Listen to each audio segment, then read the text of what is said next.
Hello सभी लोगों को बहुत बहुत नमस्कार और सभी का मैं ज्ञान सागर के इस प्लेटफॉर्म पर बहुत बहुत स्वागत और अभिनंदन करता हूं। जैसा कि आप सभी जानते हैं कि पिछले कई वीडियोस हमारे चाइल्ड डेवलपमेंट पर अर्थात शिक्षा मनोविज्ञान पर हम आपके सामने प्रस्तुत करते रहे हैं, जो कि आपके जो आगामी परीक्षाएं हैं उससे संबंधित हैं। और इन परीक्षाओं को ध्यान में रखते हुए हम जो कंटेंट आपके सामने प्रस्तुत कर रहे हैं वो बहुत ही इम्पोर्टेंट है। मुझे आशा है कि इनमें से काफ़ी प्रश्न आपके जो है एग्ज़ाम में पूछे जाएंगे और हम उनको ध्यान में रख करके आपके लिए इस तरह का कंटेंट तैयार कर रहे हैं। तो जैसा कि आप हमारे बोर्ड पर स्लाइड पर देख पा रहे होंगे, लिखा हुआ भी है, मेरी हर स्लाइड पर पहले ही से मौजूद रहता है कि टॉपिक क्या होगा आज का। आज का भी टॉपिक बहुत ही इंटरेस्टेड है। आज का टॉपिक हमारा बुद्धि पर है। जैसे कि पिछले कई टॉपिक्स पहले हमने आपको भाषा पर बताया, फिर संवेग, इसके बाद चिंतन, और आज जो है हमारा ये बुद्धि पर टॉपिक होगा।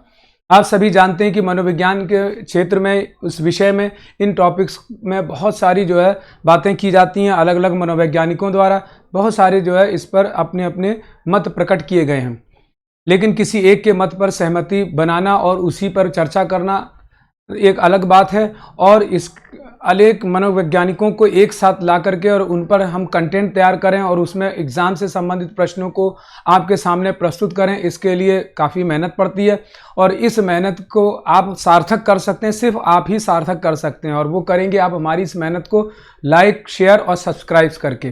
तो आपसे उम्मीद है कि आप हमारे इस यूट्यूब चैनल्स को लाइक, शेयर और सब्सक्राइब ज़रूर करेंगे। इसी आशा और उम्मीद के साथ हम अपने आज के कंटेंट की तरफ चलेंगे और देखेंगे कि आज के इसमें कौन कौन सी चीज़ें इंटरेस्टेड होने जा रही हैं। तो जैसा कि आप सभी देख पा रहे हैं कि हमारा जो आज का टॉपिक है वो बुद्धि है, और बुद्धि अपने आप में वास्तव में एक बहुत ही इम्पोर्टेंट और बहुत इंटरेस्टेड टॉपिक है।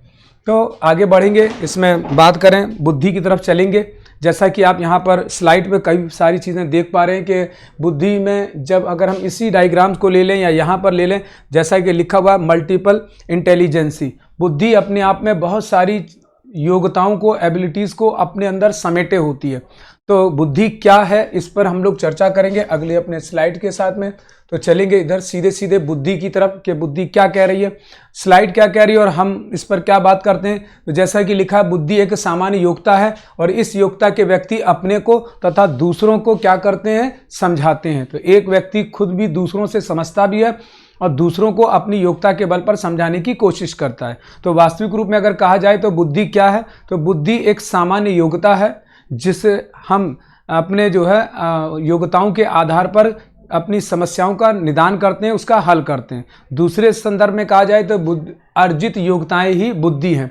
अगर दूसरे संदर्भ में हम इसी को कहें तो क्या कह सकते हैं कि जैसे यहाँ लिखा है कि बुद्धि व्यक्ति की जन्मजात शक्ति है, तो हम साथ साथ ये भी कह सकते हैं कि बुद्धि जो है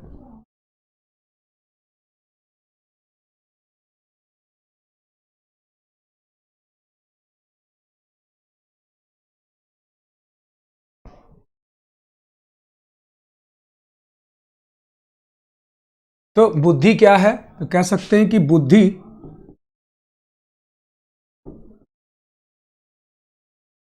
ठीक है अर्जित योग्यताएं हैं,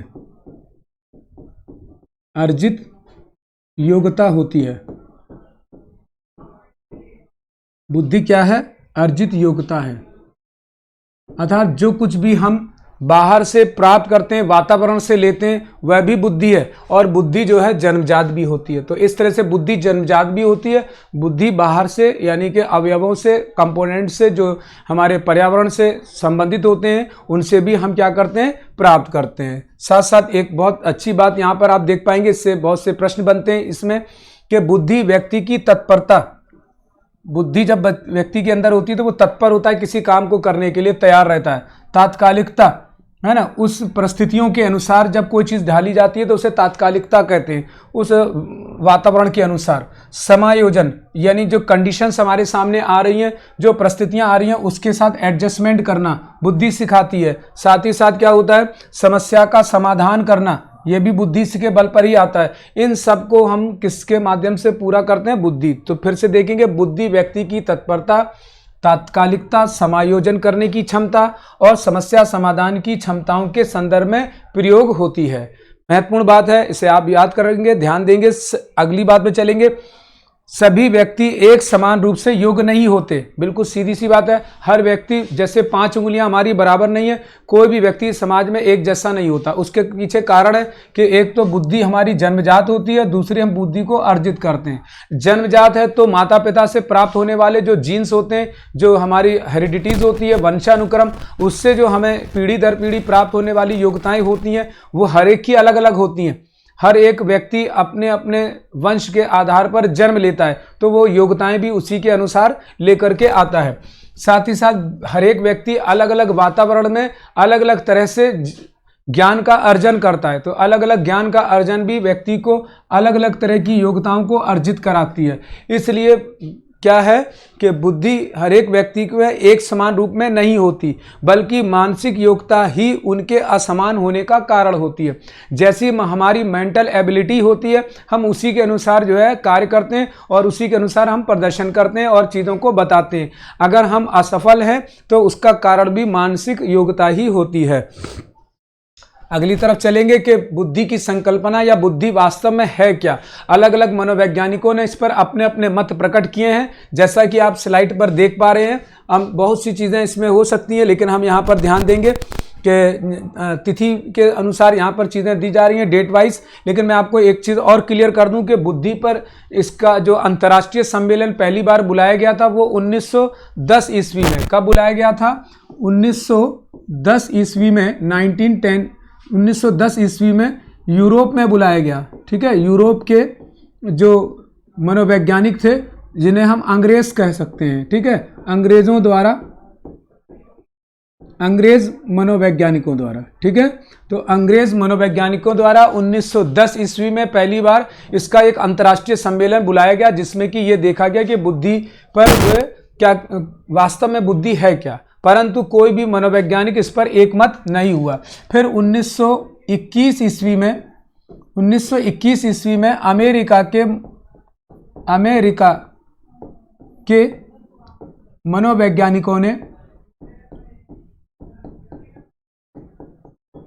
मनोवैज्ञानिकों ने भी इस पर एक अंतर्राष्ट्रीय सम्मेलन बुलाया, है ना। मनोवैज्ञानिकों ने एक अंतर्राष्ट्रीय सम्मेलन का आयोजन किया, लेकिन कोई भी एक मत ये नहीं हो पाया कि वास्तव में ये कहा जा सकता हो कंक्लूजन पॉइंट में कि बुद्धि ये है। तो फिर वास्तव में बुद्धि क्या है, तो देखेंगे। बुद्धि की प्रक्रिया में सबसे पहले संकल्पना या इसके बारे में विचार करने का काम यूनानियों ने किया, जिन्होंने बुद्धि को शक्ति का मनोविज्ञान स्वीकार किया। ध्यान दीजिएगा, हाईलाइट है, जिन्होंने बुद्धि को मनोविज्ञान का, है ना, शक्ति का मनोविज्ञान स्वीकार किया, बुद्धि को शक्ति का मनोविज्ञान स्वीकार किया। अर्थात जो शक्तिशाली है वही बुद्धि है, जो शक्तिशाली है वही बुद्धि है। इस तरह से उसी को हम क्या कहते हैं? बुद्धिमान कहते हैं। दूसरे संदर्भ में 19वीं शताब्दी में एबिंगहॉस ने बुद्धि के संदर्भ में कहा कि बुद्धि संकल्पना का सम्मिश्रण एवं उसकी योग्यता है। अर्थात बुद्धि में बहुत सारी जो हमारे संकल्पनाएं होती हैं, जो कॉन्सेप्ट्स होते हैं, वो जब एक साथ इकट्ठे हो जाते हैं तो उसकी योग्यता, उसको समझ लेना, उसको एक तरह से क्लासिफाई करते हुए उसका जहां उपयोग है उसके अनुसार उसका उपयोग करना ही अपने आप में क्या होती है? उसकी योग्यता बुद्धि होती है। इस तरह से 1905 में अल्फ्रेड बिने का प्रथम बुद्धि परीक्षण आया। इन्होंने बुद्धि पर परीक्षण करने का काम किया। इसके बाद बुद्धि को जो है स्वीकार किया जाने लगा, क्योंकि इन्होंने इसको एक वैज्ञानिक स्वरूप प्रदान किया। अल्फ्रेड और बिने नामक मनोवैज्ञानिक जो थे, इन्होंने सर्वप्रथम क्या किया कि इस पर बुद्धि पर परीक्षण किया और इसका जो है इस तरह से बुद्धि को एक वैज्ञानिक रूप में स्वीकार किया जाने लगा। कब से? 1905 से। ये एग्जाम के लिए ध्यान रखने वाली डेट है, 1905 ईस्वी में। फिर 1911 ईस्वी में अल्फ्रेड बिने के संशोधन करके बताया। कब बताया? वही जब यूरोप में 1910 में जो है अंग्रेजों का जब सम्मेलन आयोजित हुआ, तब उसके बाद 1911 में अल्फ्रेड बिने ने अपनी ही चीज को संशोधित किया और बताया कि बुद्धि शोध पर आधारित उद्देश्यपूर्ण एक सही निर्णय लेने की खोज है। अर्थात हम बुद्धि का प्रयोग बोध पर आधारित, बोध माने यहां पर बोध पर आधारित मतलब ज्ञान पर आधारित, ठीक है, ज्ञान या नॉलेज पर आधारित जो है हम क्या करते हैं? एक उद्देश्यपूर्ण और सही निर्णय जो फ्रूटफुल कहा जा सकता है, बिल्कुल जिसका हम सही रूप में प्रयोग कर रहे हों, लेने की और उस पर आधारित करने की एक खोज है। जब हम ऐसा कर लेते हैं, निर्णय लेना ही अपने आप में खोज होगी, वो बुद्धि कहलाएगी। इस तरह से टर्मन के अनुसार अमूर्त वस्तुओं के विषय में सोचने की योग्यता ही बुद्धि है। अमूर्त वस्तुओं के रूप में सोचना।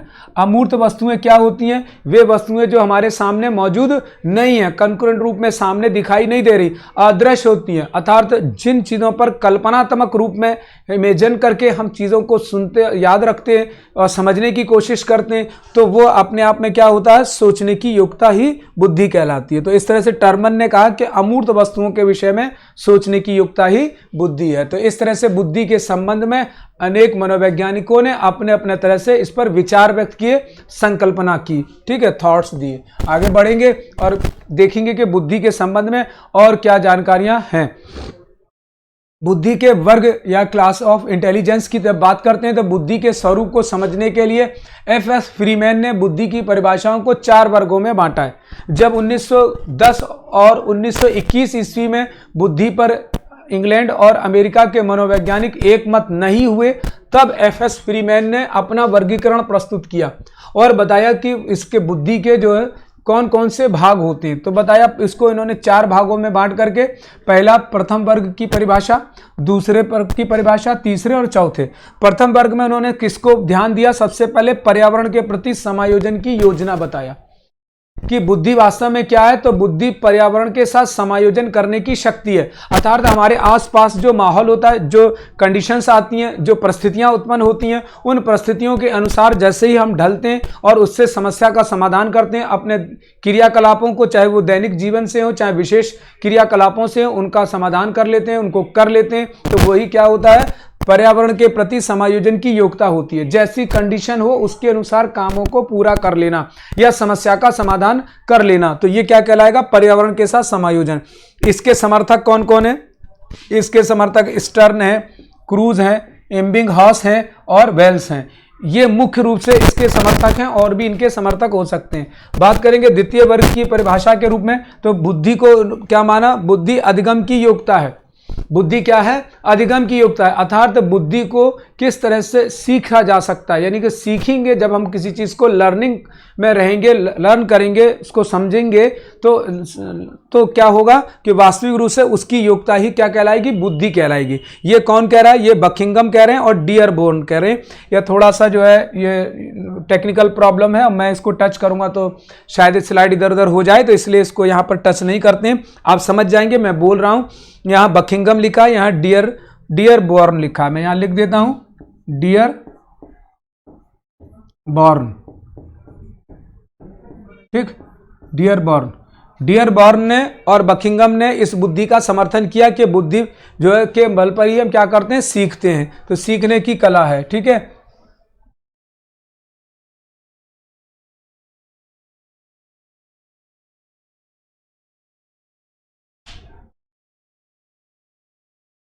डियरबोर्न। चलेंगे तीसरे वर्ग की परिभाषा की तरफ। तीसरे वर्ग के समर्थक कौन कौन है? तीसरे वर्ग के समर्थक हैं टर्मन और स्पीयरमैन। टर्मन और स्पीयरमैन बुद्धि को किस रूप में स्वीकार करते हैं? तो टर्मन और स्पीयरमैन बुद्धि को अमूर्त बुद्धि के रूप में स्वीकार करते हैं, यानी बुद्धि को अमूर्त योग्यता बताते हैं। अर्थात वो कहते हैं कि जब भी कोई व्यक्ति या बालक जो उसके सामने समस्या आती है, तो वो उसको अपने अनुसार अपने से कल्पना करके समस्याओं का हल करता है या अपने तरह से चीज़ों को करता है, तो ये चीज़ें क्या कहलाएंगी? बुद्धि की अमूर्त योग्यता, जिसमें कि कोई भी कंटेंट, कोई भी तथ्य या डोमेन आदि हम बाहर से नहीं लेते, उसकी सहायता नहीं लेते, बल्कि अपने ही बुद्धि में उसके बारे में सोचते हैं कि इस समस्या का हल कैसे किया जाएगा। तो जब काल्पनिक रूप से सोच करके, है ना, इसको हाइपोथेसिस कह सकते हैं, इसको जो है आपका परिकल्पनात्मक कहा जा सकता है। तो जब हम परिकल्पनात्मक रूप से इसको सोचते हैं, किसी बात को विचार करते हैं और अपनी समस्याओं का समाधान करते हैं, तो वो क्या कहलाती है? वो बुद्धि की अमूर्त योग्यता कहलाती है। ओवरऑल अमूर्त योग्यता के रूप में ध्यान रखना है कि जिसमें कल्पना की जाए, जिसमें विचार किया जाए, जो सामने कुछ ना हो फिर भी हम उस पर विचार करें। तो बुद्धि को तीसरे वर्ग में इस रूप में स्वीकार किया गया। बात करेंगे चतुर्थ वर्ग की परिभाषा के रूप में। चतुर्थ वर्ग के रूप में बुद्धि को किस रूप में स्वीकार किया गया? तो बुद्धि को समस्या समाधान की योग्यता माना गया। कहा गया कि जब बुद्धि जो है, ये इसके समर्थक कौन है? बर्ट और वेशलर हैं। बर्ट और वेशलर कहते हैं कि बुद्धि जो है वो समस्या के समाधान की योग्यता है। मैं अभी काफ़ी देर से आपको इस बात पर बोल रहा हूँ कि बुद्धि वास्तव में समस्या के समाधान के बारे में, तो इनकी परिभाषा भी वास्तव में ऐसी है, क्योंकि दिन प्रतिदिन हमारे सामने जो काम होते हैं, क्रियाकलाप होते हैं, जो प्रॉब्लम्स आती हैं, उनको हम अपने तरह से सॉल्व करते हैं या किसी की मदद से सॉल्व करते हैं। तो इस तरह से बुद्धि वास्तव में क्या है, समाधान की योग्यता है। तो इस तरह से ये आपको याद रखने कि समस्या समाधान की योग्यता किसने बताई, बर्ट और वेशलर ने। बुद्धि को अमूर्त योग्यता किसने बताया, टर्मन और स्पीयरमैन ने। बुद्धि को अधिगम की योग्यता किसने बताया, तो बकिंघम और डियरबॉर्न ने। और इस तरह से बुद्धि को पर्यावरण के साथ समायोजन करने की शक्ति किसने बताई, स्टर्न, क्रूज, एबिंगहॉस और वेल्स के द्वारा। चलेंगे अगले की तरफ, और इसी बात को जो पीछे बताया गया वापस इसको हम इस रूप में जो है करने की कोशिश करेंगे समझने की। तो यहाँ पर देखेंगे कि बुद्धि जो है क्या है, वास्तव में समायोजन की योग्यता है। बुद्धि वास्तव में क्या है, अमूर्त चिंतन की योग्यता है। बुद्धि वास्तव में क्या है, समस्या समाधान की योग्यता है। बुद्धि वास्तव में क्या है, अधिगम की योग्यता है। तो इस तरह से बुद्धि को इस स्वरूप में स्वीकार किया गया है, और व्यापक परिभाषाएं इसकी मुख्य रूप से वेशलर और स्टोडार्ट के द्वारा दी गई हैं। यहाँ पर भी मैं लिख देता हूँ ताकि आप पढ़ लें, समझ लें।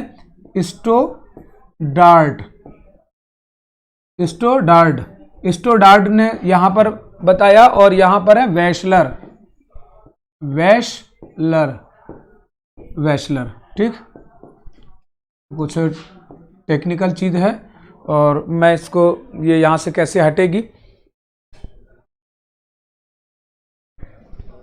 चलेंगे अगली स्लाइड की तरफ, और यहां पर देखने और समझने की कोशिश करेंगे कि मूर्त बुद्धि क्या होती है।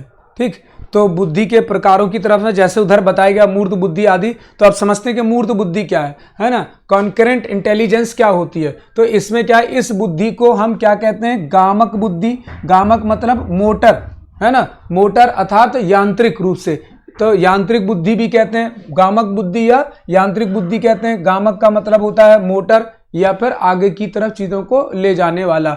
इसका संबंध यंत्रों एवं मशीनों से होता है। जिसमें भी ऐसी बुद्धि होती है वो क्या करता है, वो यंत्रों एवं मशीनों के कार्यों में विशेष रुचि रखता है, अर्थात इंजीनियर, वैज्ञानिक इत्यादि जैसे प्रोफेशन से जुड़ता है या उसमें कार्य करता है। जैसे कि यहाँ एक आप चित्र से देख पा रहे होंगे कि औद्योगिक कार्यकर्ता को हम गामक बुद्धि वाला या यांत्रिक बुद्धि वाला कहेंगे, अर्थात मूर्त बुद्धि वाला।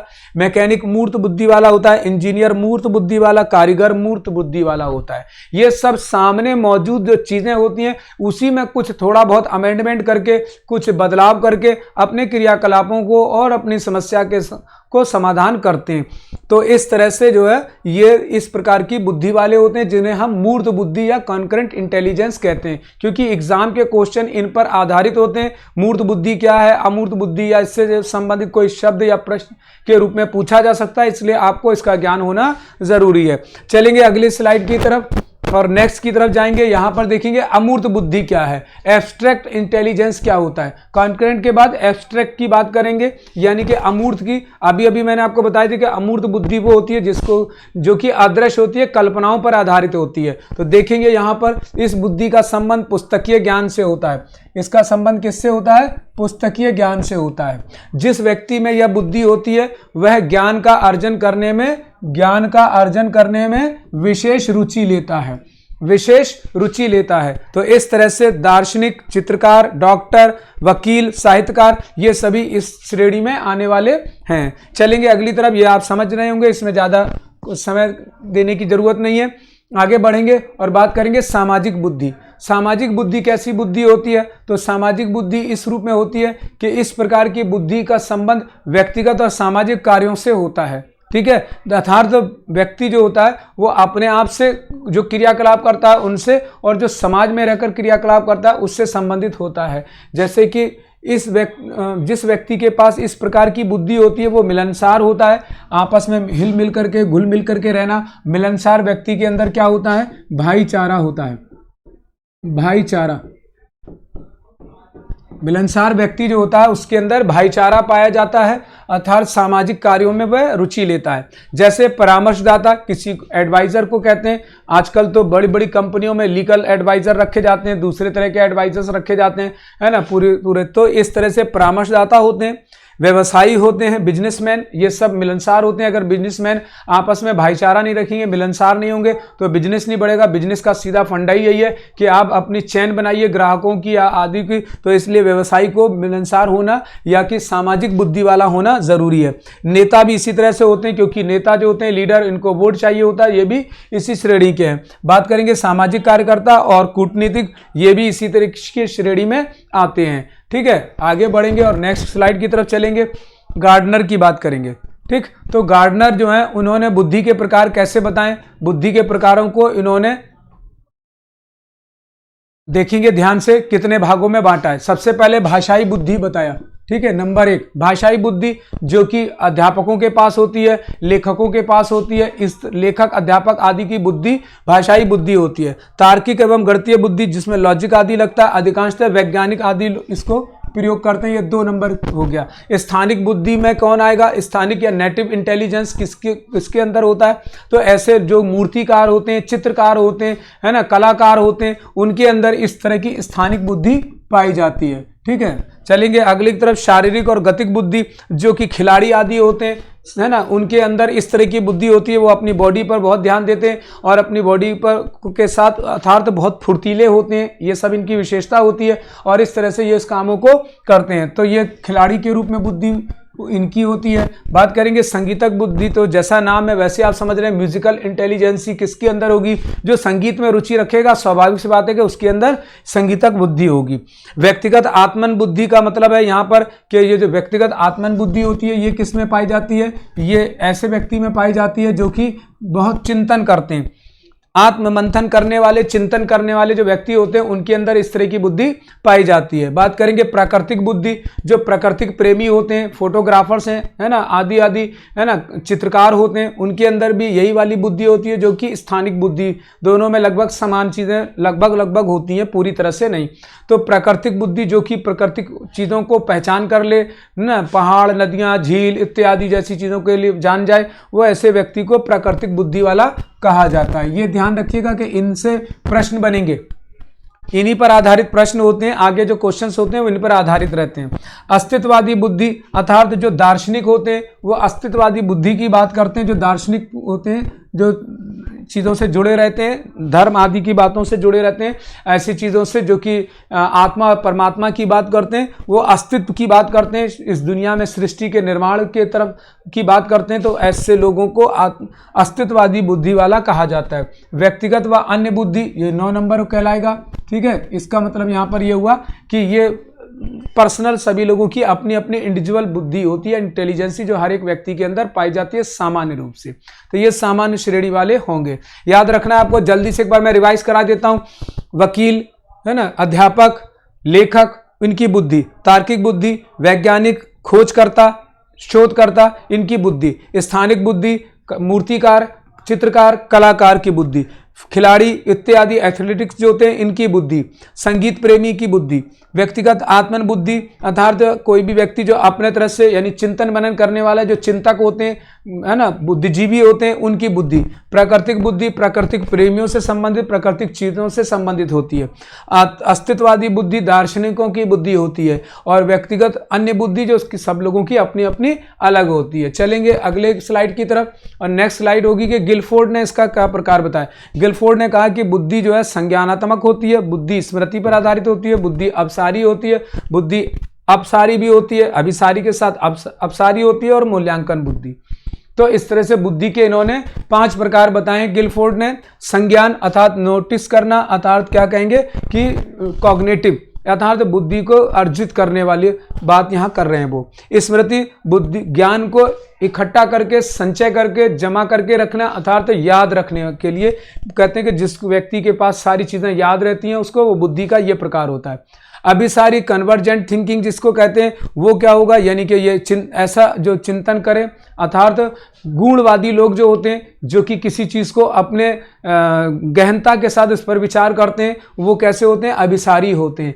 अभिसारी जो होते हैं, डाइवर्जेंट क्या होते हैं? चिंतन करने वाले, ऐसी बुद्धि वाले जो कि चीज़ों को फैला देते हैं, व्याख्या करते हैं, आदि आदि रूपों में इसकी बात करते हैं, तो ये अभिसारी बुद्धि वाले होते हैं। और मूल्यांकन, दूसरों की आलोचना करने वाले, ऐसे मूल्यांकन करने वाली बुद्धि वाले कौन से होते हैं? अवलोकन, आकलन, मूल्यांकन जैसे काम करने वाले जो लोग होते हैं वो मूल्यांकन रूप में बुद्धि को रखते हैं। चलेंगे गुलफोर्ड के बाद अगले की तरफ। और कैरोल का त्रिस्तरीय सिद्धांत है। कैरोल ने 3 प्रकार की बुद्धि बताई है: सामान्य बुद्धि, कौशल बुद्धि, विस्तृत बुद्धि। सामान्य, सभी के पास सामान्य योग्यताएं होती हैं। अभी अभी मैंने बताया बुद्धि क्या है? बुद्धि एक सामान्य योग्यता है जो अनुभव से प्राप्त होती है। बुद्धि एक सामान्य योग्यता है जो अनुभव से प्राप्त होती है। तो जैसे जैसे किसी व्यक्ति को अनुभव होता जाता है, वो उसके अंदर जीवन का, उसके पास जो बुद्धि होती है, वो उसको जो कार्य करता है, वो सामान्य कहलाती है। कौशल, इसको हम सीखते हैं, तो ये जन्मजात हो गई, ये अर्जित हो गई। ये जन्मजात हो गई, ये अर्जित हो गई। ये कौशल जो स्किल्स होते हैं, उसके आधार पर जिस व्यक्ति के अंदर जिस तरह का स्किल या कौशल होता है, वो उस तरह की बुद्धि रखता है। जैसे कारपेंटर है, इलेक्ट्रीशियंस हैं, मैकेनिक हैं, इंजीनियर हैं, आदि आदि, ये सब डॉक्टर्स हैं, ये सब के अंदर अपने कौशल सा स्किल्स होते हैं। टीचर्स भी इसी श्रेणी में आते हैं। विस्तृत अर्थात बहुत बड़े खोजकर्ता, अंतरिक्ष वैज्ञानी इत्यादि जो होते हैं, जिनकी बुद्धि बहुत विशेष प्रकार की होती है, वो विस्तृत बुद्धि कहलाती है। चलेंगे अगली स्लाइड की तरफ। नेक्स्ट स्लाइड में बुद्धि के सिद्धांतों पर बात करेंगे। ठीक है, बुद्धि के सिद्धांतों में एक तत्व सिद्धांत किसने दिया? तो यहाँ पर इस पर बहुत सारे प्रश्न रहते हैं, इनको ध्यान रखना है, इनको आप भूलेंगे नहीं, इन्हें अच्छे से याद रखेंगे। ठीक है, इन पर क्वेश्चन होते हैं। एक तत्व सिद्धांत अल्फ्रेड बिने ने दिया, द्वितत्व सिद्धांत स्पेयरमैन ने दिया, है ना। तो इस तरह से अल्फ्रेड और बिने का एक तत्व सिद्धांत, बुद्धि को सिर्फ एक तत्व के रूप में स्वीकार किया। इन्होंने कहा बुद्धि के खंड नहीं किए जा सकते।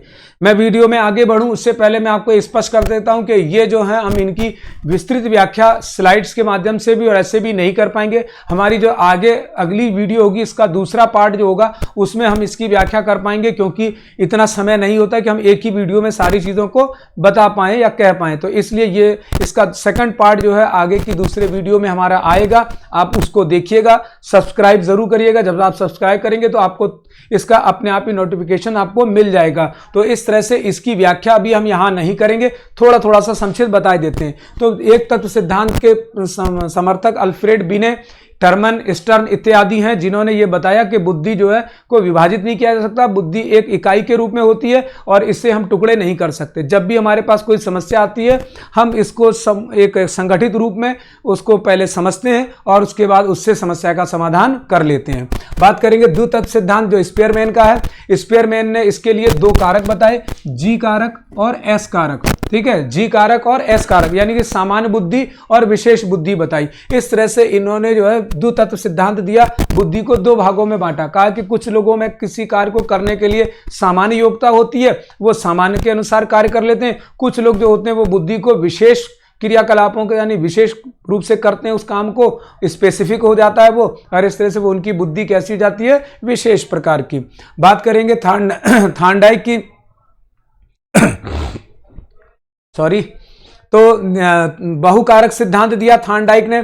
थार्नडाइक का बहुकारक सिद्धांत किस पर आधारित है? स्पेयरमैन की आलोचना पर आधारित है। ये भी क्वेश्चन रहते हैं, इसको आपको स्टूडेंट्स ध्यान रखना होगा कि थार्नडाइक ने किसकी आलोचना करके जो है बुद्धि का सिद्धांत दिया। तो स्पेयरमैन के 2 कारक सिद्धांत को आलोचना करते हुए उन्होंने अपना बहुखंड सिद्धांत दिया। अर्थात इनका मानना था कि बुद्धि जो है कई सारे रूप में संगठित होती है, अर्थात इस तरह से बटी होती है, एक रूप में ना होकर के कई रूपों में बटी होती है। तो इस तरह से थार्नडाइक ने इसको इस रूप में स्वीकार किया और बुद्धि को कहा कि हम जब किसी समस्या का समाधान करते हैं तो इसके अलग अलग भागों पर ध्यान देते हैं। ये बहुत सारे रूपों में बटी होती है, बाद में हम इसमें से यानी कि इसके कई कारक होते हैं, परंतु कोई एक कारक ऐसा होता है जो कि हमारी समस्या का समाधान आसानी से कर देता है। चलेंगे समूह कारक सिद्धांत की ओर। थर्स्टन ने बुद्धि के समूह कारक के रूप में स्वीकार किया कि बुद्धि में बहुत सारे जो है हमारे अलग अलग तरह के कारक होते हैं। इन्होंने अनेक ना बता के कुछ संख्याएं निर्धारित की, जैसे कि इन्होंने जो है स्टर्न ने 7 कारक बताए हैं बुद्धि के। इनके साथ स्टर्न के साथ में कैली भी हैं। ठीक है, यहाँ पर लिखा नहीं है, मैं आपको कर देता हूँ। यहाँ पर इनका नाम, इनके साथ कैली का भी नाम आएगा। कैली ने 9 और इन्होंने 7, ठीक है, बुद्धि की योग्यताएं बताई हैं। इन्होंने 9 योग्यताएं बताई, इन्होंने 7 योग्यताएं बताई हैं और इस तरह से बताया कि बुद्धि को हम विभिन्न प्रकार से गामक रूप में, है ना, सृजनात्मक रूप में, कल्पनात्मक रूप में, इस तरह से भावात्मक रूप में, इस तरह से अन्य रूपों में, या तार्किक रूप में, उदाहरण के रूप में, मौखिक रूप में, ऐसे इन्होंने बांट करके इसको समझाने की कोशिश की है। स्टूडेंट्स, आप समझ रहे हैं कि किसी भी वीडियो में बहुत सारी बातें एक साथ नहीं की जा सकती हैं। ये वीडियो भी हमारा इसी तरह का है। हम यहाँ पर एग्जाम क्योंकि नज़दीक है, बहुत डिटेल में चीज़ों को नहीं ले जा पाएंगे। आप भी समझ रहे होंगे, हम थोड़ी थोड़ी बातें सबकी बात करेंगे। यहाँ पर प्रतिदर्श तथा नमूना सिद्धांत की अगर हम बात करें तो थॉमसन ने इन्होंने कहा कि बुद्धि में हमारे पास हर एक मनुष्य में या व्यक्ति में अनेक योग्यताएं होती हैं और जो योग्यताएं बहुत सारी होती हैं उनमें से किसी एक को हम नमूने के रूप में यानी मॉडल के रूप में उठा लेते हैं और वही जो है हमारी समस्या का समाधान करता है। तो मूल से अलग हट करके इन्होंने नमूने की बात की है कि व्यक्ति के अंदर कुछ मूल बातें होती हैं जो जन्मजात होती हैं और कुछ जो है हम बाहर से अर्जित करते हैं जो कि मॉडल और नमूने के रूप में अर्थात कह सकते हैं कि एग्जाम्पल के रूप में होती हैं। तो इन्होंने इसको इसी रूप में परिभाषित किया और इन्होंने बताया कि बहुत सारी चीज़ें हमारे पास होती हैं, इनमें से हम कुछ चीज़ों को चुन लेते हैं। जो इनको चुनते हैं यही क्या होती हैं, ये सामान्य होती हैं, ये सामान्य होती है। परंतु ये क्या होता है, ये नमूना होता है। और ये क्या होता है, ये वाली इन्होंने बुद्धि क्या बताई, इस प्रकार की बुद्धि को इन्होंने कहा मूल बुद्धि। मूल बुद्धि, क्योंकि समय कम है स्टूडेंट्स तो इसलिए वीडियो बहुत लंबी ना हो जाए, हम ज़्यादा डिटेल में नहीं जाएंगे। आगे हमारी जो आएगी इस पर डिटेल में हम आपसे बात करेंगे। इसका दूसरा वीडियो लाएंगे जिसमें अलग अलग सिद्धांतों को प्रकारों पर हम फिर से पुनः चर्चा करेंगे, खासकर सिद्धांतों पर चर्चा करेंगे। आगे बात करेंगे पदानुक्रमित सिद्धांत अर्थात क्रमिक सिद्धांत। इसे बर्क और बर्नर ने दिया। इन्होंने कहा कि हमारे पास अनेक प्रकार के मस्तिष्क में योग्यताएं होती हैं, लेकिन जब हम किसी समस्या का समाधान करते हैं तो क्या करते हैं कि अपने पास विभिन्न प्रकार की चीज़ों को व्यवस्थित कर लेते हैं, एक क्रम में बांट लेते हैं और इस तरह से उस क्रम के साथ में उसको हम करते हैं। तो जैसे इनके अनुसार क्या था कि हमने ये हमारे पास कोई सामान्य कारक है, अब हम इसमें से क्या करते हैं कि कुछ चीज़ों को हम मुख्य रूप से बांट देते हैं, यानी कि एक मुख्य कारक के रूप में इसको देखते हैं। और मुख्य कारक जो है कई अलग अलग छोटे कारकों में बटा होता है, मुख्य कारक जो है अलग अलग लघु कारकों में बटा होता है, ऐसा इनका मानना था। लघु कारक होते हैं और लघु कारक जो होते हैं वो कई सारे विशेष कारकों में बटे होते हैं। इस तरह से इन्होंने इसको विशेष रूप में बताया है। ठीक, तो ये इनका सिद्धांत है, इस पर और आगे हम बाद में चर्चा करेंगे। तो इस तरह से इन्होंने क्या करा, इसको पदानुक्रमित यानी कि क्रमिक रूप से बताया, एक व्यवस्था बनाई, एक क्रम बनाया जिसको समझाने की कोशिश की। द्रवीभूत और घनीभूत जो आरबी कैटल का है, वेरी वेरी इंपॉर्टेंट है, बहुत बार इस पर प्रश्न आते रहे। आरबी कैटल का द्रवीभूत और घनीभूत, क्योंकि ये इसलिए इंपॉर्टेंट हो जाता है क्योंकि इसमें जो है शब्दों का जादूगरी की गई है, इसमें शब्द जो है कठिन रखे गए। द्रवीभूत का मतलब यहाँ पर हुआ, दबी लिखा हुआ है या द्रवी है। द्रवीभूत का मतलब होता है तरल, लिक्विफाइड, और घनीभूत का मतलब होता है ठोस यानी सॉलिड। इसको इन्होंने बुद्धि को इस रूप में बताया, अर्थात ये भी एक तरह से स्पेयरमैन से ही तुलना कर रहे हैं, की जा सकती है। इनकी बुद्धि भी एस और जी की तरह है, लेकिन जो माता पिता से जो आ रही है वंशानुक्रमित रूप में, उसको उन्होंने क्या बताया, उसको उन्होंने द्रवीकृत कहा, अर्थात इसको इन्होंने क्या कहा है, इसको इन्होंने तरल कहा है, इसको इन्होंने तरल कहा है। और जो घनीभूत है इसको इन्होंने क्या कहा है, इसको इन्होंने ठोस कहा है।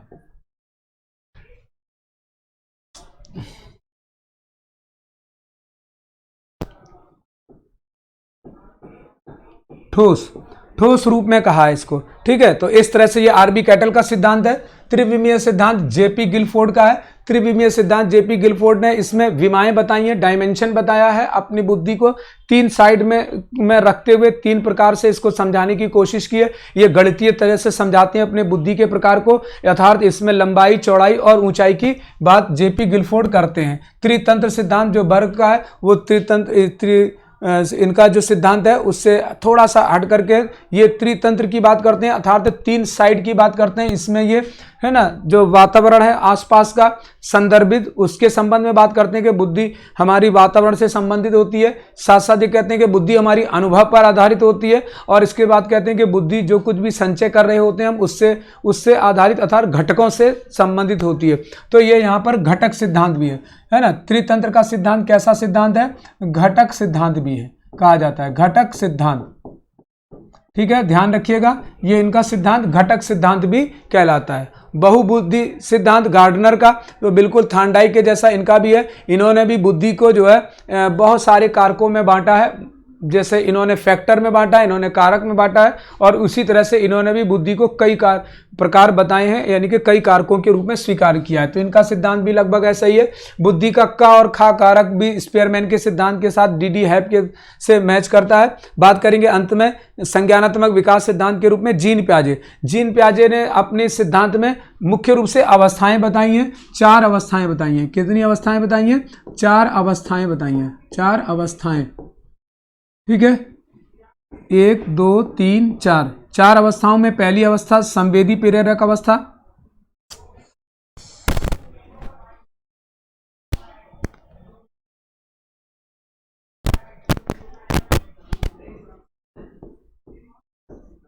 संवेदी प्रेरक अवस्था।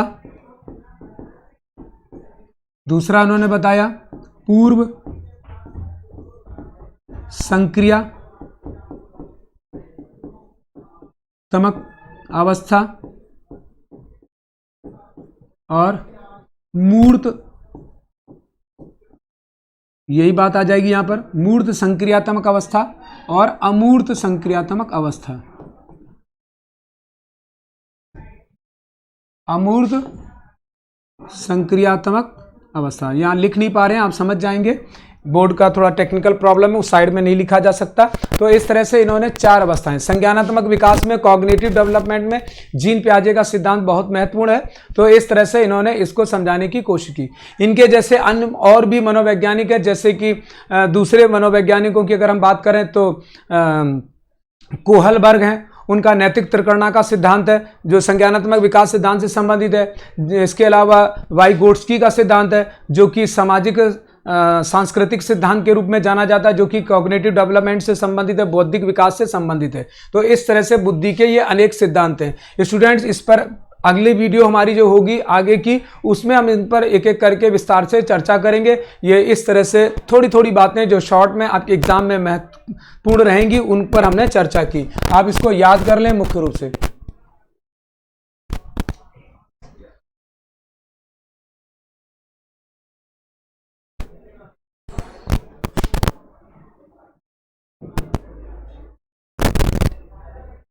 बात करेंगे अगले स्लाइड की तरफ। नेक्स्ट स्लाइड में चलेंगे बुद्धि के पक्ष। अब बुद्धि के पक्ष कितने होते हैं? बुद्धि के पक्ष 3 होते हैं। बुद्धि के पक्ष 3 होते हैं, 1 2 और 3 बुद्धि के पक्ष हैं। कैसे?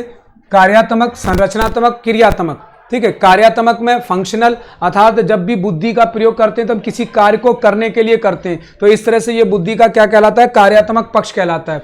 बुद्धि का संरचनात्मक, यानी जब हम किसी कार्य को करते हैं तो व्यवस्थित ढंग से करते हैं, अर्थात उस बुद्धि को हम क्या करते हैं? बुद्धि के बल पर किसी कार्य को एक क्रमिक रूप प्रदान करते हैं, एक व्यवस्था का रूप प्रदान करते हैं। तो इस तरह से क्या होता है? ये एक स्ट्रक्चरल यूनिट बन जाती है, एक स्ट्रक्चरल साइड बन जाती है और बुद्धि इस रूप में जानी जाती है। बात करेंगे अगले क्रियात्मक पक्ष की, तो एक्टिवनेस में कोई भी कार्य जब किसी को देख करके हम उस पर उत्तर प्रति उत्तर देते हैं, रिप्लाई करते हैं, तो एक्शन रिएक्शन करते हैं, तो वो क्या कहलाता है? क्रियात्मक पक्ष कहलाता है। तो इस तरह से किसी भी व्यक्ति के द्वारा या किसी बालक के द्वारा जब अपनी बुद्धि का प्रयोग किया जाता है तो सबसे पहले वो अपने कार्यात्मक रूप में उसको समझता है, संरचना रूप में समझ सकता है और क्रियात्मक रूप में समझ सकता है, क्योंकि मुख्य रूप से हम इसी के आधार पर बुद्धि का प्रयोग करते हैं। स्टूडेंट्स, इस स्लाइड से आपको क्या मिल रहा है? आपके एग्जाम के संबंध में क्या महत्वपूर्ण है? आपके एग्जाम के संबंध में इसमें महत्वपूर्ण बात यह है कि कार्यात्मक पक्ष, संरचनात्मक पक्ष और क्रियात्मक पक्ष बुद्धि के पक्ष होते हैं और इसी आधार पर हम बुद्धि का प्रयोग करते हैं। बात करेंगे नीचे बुद्धि को निर्धारित करने वाले तत्व। बुद्धि किससे निर्धारित होगी?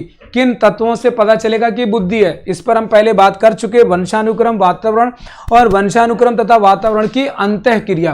तो इस तरह से बुद्धि के ये 3 प्रमुख तत्व होते हैं जिससे बुद्धि तय होती है। जैसे अभी बताया कि बुद्धि अगर सामान्य कारक है, जी फैक्टर है, तो ये बुद्धि माता पिता से प्राप्त हुई होगी, जन्म से प्राप्त हुई होगी, तो जन्मजात बुद्धि कहलाएगी।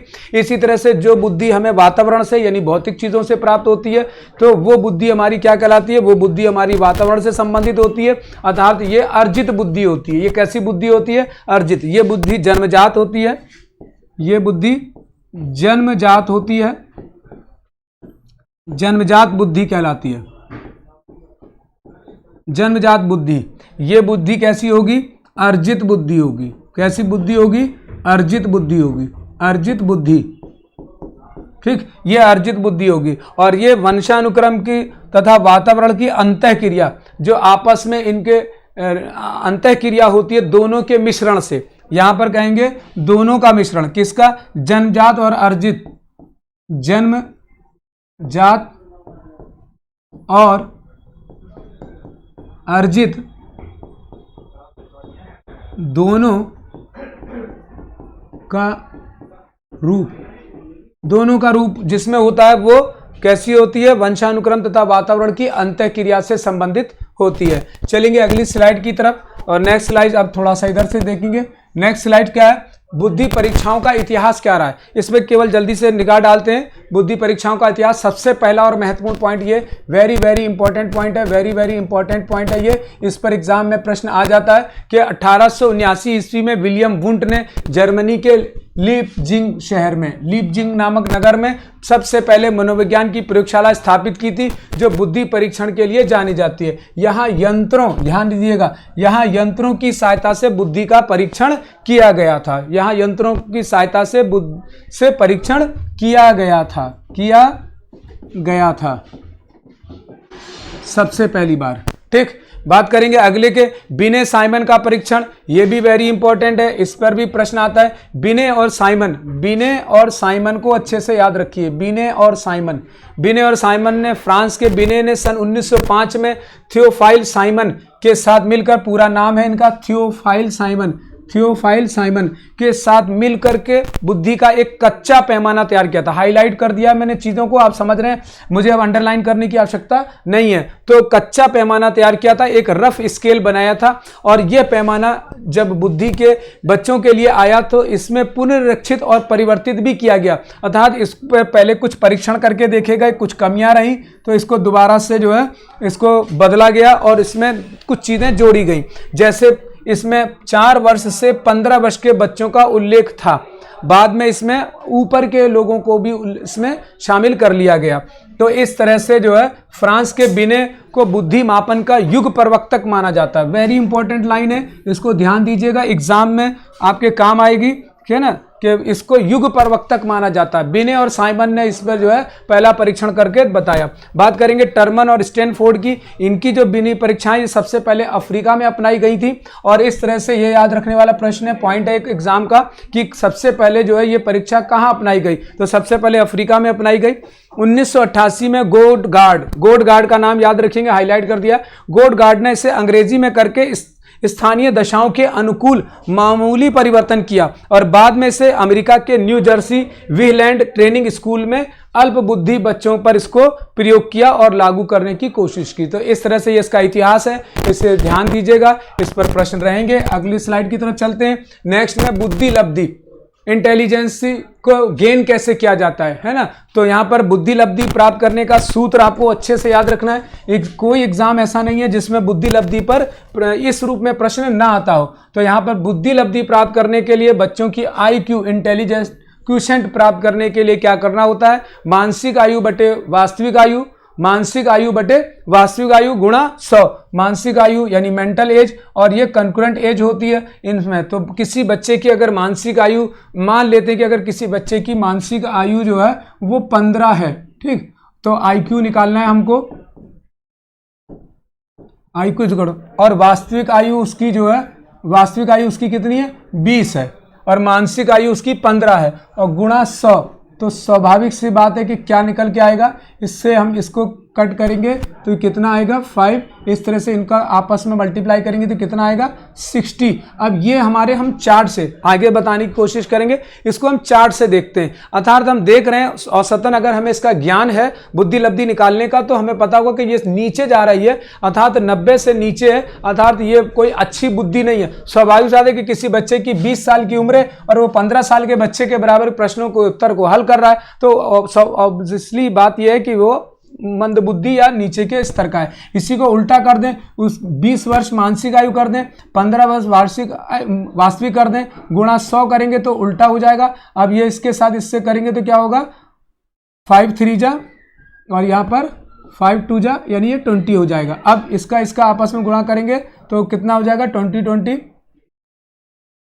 400। इसको आपस में इसको करेंगे तो 3 1 जा 3, ठीक है, बचेगा 1 0, 3 3 जा 9, फिर ये 33.33333 आता रहेगा, यानी 133.33%। अर्थात जिसकी बुद्धि 130 से 40 के बीच होती है, स्वाभाविक सी बात है कि वो क्या होती है, वो एक प्रखर बुद्धि वाला बालक होता है, वो एक प्रतिभाशाली बालक होता है।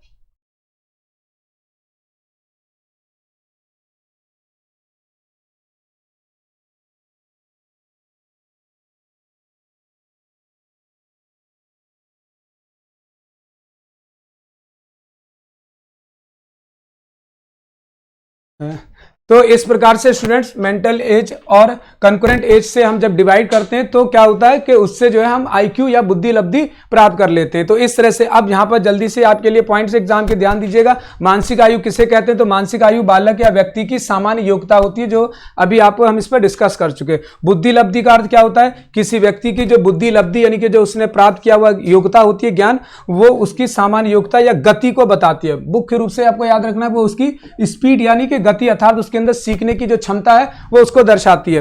कोल और ब्रूस के अनुसार बुद्धि लब्धि यह बताती है कि बालकों, यहां बालों लिखा है आप समझ लेंगे, बालकों की बात है, बालकों की मानसिक योग्यता में किस गति से विकास हो रहा है इसको दर्शाती है। चलेंगे अगले की तरफ और नेक्स्ट स्लाइड पे जल्दी से।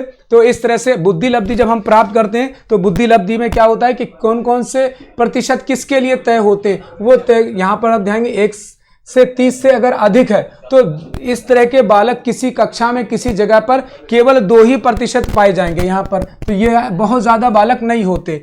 और 121 से 130 के बीच के जो होते हैं प्रखर बुद्धि वाले, ये इनकी संख्या 7% पाई जाती है। 111 से 120 के बीच में होंगे तो 16% पाई जाएगी। और 91 से 100 ये सामान्य बुद्धि होते हैं। और इस तरह से सामान्य बुद्धि वाले बालक जो होते हैं वो क्या होते हैं 50%, यानी किसी भी जगह पर अधिकांशतः 50% बालक जो होते हैं वो सामान्य बुद्धि के होते हैं। और इस तरह से अगर हम इसको उल्टा करने चले जाएं तो ऐसे ही होगा, फिर ये मंद बुद्धि है ना, अल्प बुद्धि और जड़ बुद्धि। ये चार्ट को अच्छे से याद कर लिएगा, इसमें एग्जाम में क्वेश्चन होते हैं, इनको आपको याद रखना होगा। चलेंगे अगली स्लाइड्स की तरफ जल्दी से। और नेक्स्ट स्लाइड हमारी कि बुद्धि परीक्षणों के प्रकार, बस थोड़ा सा समय स्टूडेंट्स आपका और लेंगे। तो इसमें जो है प्रशासन यानी प्रस्तुतिकरण, जब किसी की व्यवस्था करना हो तो उसके आधार पर बुद्धि के परीक्षण कैसे किए जाएंगे, तो भाषा के आधार पर, चित्र और स्थूल सामग्री के आधार पर। प्रस्तुतिकरण में अगर हम एक व्यक्ति के द्वारा इसका कर रहे हैं तो अशाब्दिक व्यक्तिगत बुद्धि परीक्षण करेंगे भाषा के आधार पर, और शाब्दिक में क्या करेंगे, चित्र स्थूल आदि से उसके शाब्दिक व्यक्तिगत बुद्धि परीक्षण किया जा सकेगा। सेम इसी बात है, अनेक व्यक्तियों पर हम करेंगे तो क्या होगा, शाब्दिक सामूहिक बुद्धि परीक्षण और अशाब्दिक सामूहिक बुद्धि परीक्षण के रूप में इसको देखा जाएगा। चलेंगे अगले स्लाइड की तरफ। ये केवल प्रकार है, इसको आपको याद रखना है और कुछ नहीं। अब स्टूडेंट्स आपके कुछ इंपॉर्टेंट क्वेश्चंस होंगे, हम उसकी तरफ ध्यान देंगे जल्दी से। तो नेक्स्ट स्लाइड की तरफ चलते हैं। है कि मनुष्य का व्यवहार मुख्यतः किससे प्रेरित होता है, बुद्धि से, अभिवृत्ति से, अभिक्षमता से या कौशल से। तो स्वाभाविक साथ है कि व्यक्ति का जो मनुष्य का व्यवहार होता है वो मुख्य रूप से हम जानते हैं किससे प्रेरित होता है, बुद्धि से। ठीक है स्टूडेंट्स, अगले क्वेश्चन की तरफ चलेंगे। और नेक्स्ट क्वेश्चन क्या है कि बुद्धि है क्या है। बुद्धि एक अकेला और जातीय विचार है, दूसरों के अनुसरण करने की योग्यता है, एक विशिष्ट योग्यता है या क्षमताओं का योग है। तो ध्यान देंगे कि बुद्धि है, स्वाभाविक सी बात है कि क्या है, बुद्धि एक विशिष्ट योग्यता है। बुद्धि क्या है, एक विशिष्ट योग्यता है। क्योंकि समय वीडियो में ज़्यादा हो गया, इसलिए हम क्वेश्चंस को एक्सप्लेन नहीं करेंगे। आप समझ रहे होंगे, हमको सीधे सीधे इनके आंसर पर पहुंचेंगे, आपके लिए हेल्प करेंगे पेपर में। ये बहुत महत्वपूर्ण प्रश्न है, परीक्षाओं में पूछे जा चुके हैं। निम्न में से कौन सा बुद्धि का सिद्धांत नहीं है? एक तत्व का सिद्धांत, द्वितत्व का सिद्धांत, प्रत्यागमन का सिद्धांत, बहुतत्व। अभी हमने पढ़ा एक तत्व, दो तत्व, बहुतत्व, लेकिन एक तत्व का सिद्धांत जो है स्टर्न का, द्वितत्व का सिद्धांत स्पेयरमैन का, बहुतत्व का सिद्धांत थॉर्नडाइक का, लेकिन प्रत्यागमन का सिद्धांत नहीं था, तो इसलिए इसका आंसर क्या हो जाएगा? प्रत्यागमन। ये बाल विकास के संबंध में बात की जाती है। अगले स्लाइड की तरफ चलेंगे और नेक्स्ट होगा कि बुद्धि के द्विकारक सिद्धांत के प्रतिपादक कौन थे? अभी अभी मैंने आपको बताया, आपने मेरी बात सुन ली होगी, समझ लिया होगा। स्पेयरमैन जो है खंड सिद्धांत के प्रतिपादक हैं। चलेंगे अगले की तरफ, नेक्स्ट स्लाइड होगी। नेक्स्ट स्लाइड ये कि सामान्य तथा विशिष्ट कारक सिद्धांत का प्रतिपादन किसने किया? सामान्य और विशिष्ट को, यानी कि स्पेयरमैन ने ही अपनी बुद्धि के सिद्धांत को जी और एस कारक के रूप में परिभाषित किया है, इसलिए इसका आंसर भी यही होगा। चलेंगे अगली स्लाइड की तरफ और नेक्स्ट स्लाइड होगी कि स्पेयरमैन ने के अनुसार तर्क करने की क्षमता और समस्या समाधान करने की क्षमता क्या कहलाती है? एक कारक, जी कारक, विशिष्ट कारक। हम जब विशिष्ट प्रकार से किसी काम को करेंगे तो स्वाभाविक सी बात है कि हमारी जो योग्यता होगी, तर्क करने की क्षमता आदि जो वैज्ञानिक रूप से समाधान करने की, वो क्या आएगी? बुद्धि को, विशिष्टता को दर्शाएगी। इस तरह से इसका आंसर होगा यही। चलेंगे अगले की तरफ, नेक्स्ट स्लाइड होगी हमारी। थॉर्नडाइक के ने बुद्धि का कौन सा सिद्धांत प्रतिपादित किया है? एक कारक सिद्धांत, द्विकारक सिद्धांत, बहुकारक। अभी अभी हमने बात की थी, थॉर्नडाइक ने बहुकारक सिद्धांत दिया है। ठीक है, इसकी बात करेंगे। नेक्स्ट की तरफ चलेंगे। नेक्स्ट स्लाइड है हमारी के बहुविधि बुद्धि सिद्धांत के अनुसार सभी प्रकार के पशुओं, खनिजों और पेड़ पौधों को पहचानने और वर्गीकृत करने की योग्यता कहलाती है। क्या कहलाती है? तार्किक गणितीय बुद्धि तो स्वाभाविक रूप तो वैज्ञानिक की होगी, प्राकृतिक बुद्धि, भाषिक बुद्धि। अभी इससे पहले की स्लाइड्स में मैंने आपको 9 प्रकार में बताया था। भाषिक बुद्धि अधिकांशतः अध्यापकों की और लेखक कवियों की होती है। स्थानिक बुद्धि कलाकार, मूर्तिकार, चित्रकार की होती है। बची प्राकृतिक दृश्यों की बात की जा रही है, तो प्राकृतिक बुद्धि जो है वो इसका आंसर होगा। नेक्स्ट स्लाइड की तरफ चलेंगे और अगला प्रश्न होगा हमारा कि कक्षा के अध्यापक ने राघव को अपनी कक्षा में अपने ही कीबोर्ड से स्वयं द्वारा तैयार किया गया एक मधुर संगीत बजाते हुए देखा। कक्षा अध्यापक ने विचार किया कि राघव में है उच्च बुद्धि स्तरीय। कौन सी उच्च स्तर की बुद्धि है? स्थानिक है, शारीरिक है, संगीतमय है, भाषाई। हम बात यहाँ पर देख रहे हैं, इसको बहुत आसान है इसके आंसर पे जाना। मधुर संगीत की बात की जा रही है, तो बुद्धि कैसी होगी? संगीतमय होगी। ठीक है, चलेंगे अगली स्लाइड्स की तरफ और नेक्स्ट स्लाइड होगी कि एकाधिक बुद्धिमानी का सिद्धांत कहता है कि एकाधिक माने एक से अधिक। एकाधिक का मतलब क्या होगा? एक से अधिक, एक से अधिक, एक से अधिक। तो स्वाभाविक सी बात है। अब हम आंसर इसमें से आसानी से चुन लेंगे। एकाधिक बुद्धिमानी का सिद्धांत क्या कहेगा? पेपर पेंसिल का परीक्षण करने की बात नहीं हो सकती। प्रभावी अध्यापन के द्वारा बुद्धि बढ़ाई जा सकती है, इसकी बात ही नहीं हो रही है। बुद्धि तेजी से बढ़ाई जा सकती है, इसकी बात नहीं हो रही है। स्वाभाविक इसका आंसर क्या होगा? पहला होगा, बुद्धि कई प्रकार की हो सकती है। ठीक है, एकाधिक का मतलब होगा बुद्धि कई प्रकार की हो सकती है। मानसिक आयु का प्रत्यय दिया गया था, किसने दिया था? अभी आपको बताया था कि मानसिक आयु का प्रत्यय, सीधी सी बात है, यहां पर विनय साइमन नहीं आएंगे, यहां पर आएंगे टर्मन। ठीक है, तो टर्मन ने दिया था। आगे बढ़ेंगे और नेक्स्ट स्लाइड की तरफ जाएंगे और एक बुद्धि लब्धि निकालने का सूत्र है। बुद्धि लब्धि अभी निकाली थी, बुद्धि लब्धि निकालने का सूत्र क्या होगा? मानसिक आयु बटे वास्तविक आयु गुणा 100। तो इसका आंसर क्या होगा? ये होगा। चलिए अगले स्लाइड की तरफ और नेक्स्ट स्लाइड होगी, इसमें हमारी विनय साइमन परीक्षण द्वारा मापन किया जाता है। विनय साइमन मापन द्वारा परीक्षण किसका किया जाता है? सामान्य बुद्धि का, विशिष्ट बुद्धि का, अभिव्यक्ति का या अभिक्षमता का? विनय साइमन ने मुख्य रूप से बुद्धि के सामान्य परीक्षण पर बल दिया, इसलिए हम सामान्य बुद्धि की तरफ जाएंगे। नेक्स्ट स्लाइड की तरफ जाएंगे और नेक्स्ट स्लाइड होगी, भाटिया बैटरी का प्रयोग निम्न में से किसके मापन द्वारा किया जाता है? ये भारतीय मनोवैज्ञानिक है, इन्होंने बुद्धि के परीक्षण पर अपना सिद्धांत दिया था। भाटिया का बैटरी परीक्षण कहलाता है, बहुत महत्वपूर्ण है, ध्यान रखिएगा। भाटिया का बैटरी परीक्षण, तो इस तरह से उन्होंने बताया था कि जैसे जैसे किसी मोटर गाड़ी या किसी चीज की बैटरी इलेक्ट्रिसिटी से चार्ज होती जाती है और वो फुल पूरी तरह से चार्ज हो जाती है, ऐसे ही व्यक्ति या बालक भी योग्यताओं को अर्जित करके धीरे धीरे अपने अंदर योग्यताओं को अर्जित करता जाता है। तो स्वाभाविक बात है कि भाटिया का बैटरी प्रयोग निम्न में से किसका मापन करता है? व्यक्तित्व का नहीं करता, रुचि का नहीं करता, अभिक्षमता का नहीं करता, सीधी सी बात है, बुद्धि का करता है। चलेंगे अगले की तरफ और नेक्स्ट होगा कि एक बालक का मानसिक आयु 12 वर्ष और शारीरिक आयु 10 वर्ष है तो उसकी बुद्धि लब्धि क्या होगी। एक आसान से ट्रिक बता रहे, ध्यान रखिएगा यहाँ पर कि कितनी है, मानसिक आयु कितनी है 12 वर्ष है, वास्तविक आयु कितनी है 10 वर्ष है, क्योंकि इसमें सूत्र में क्या लगता है गुणा 100।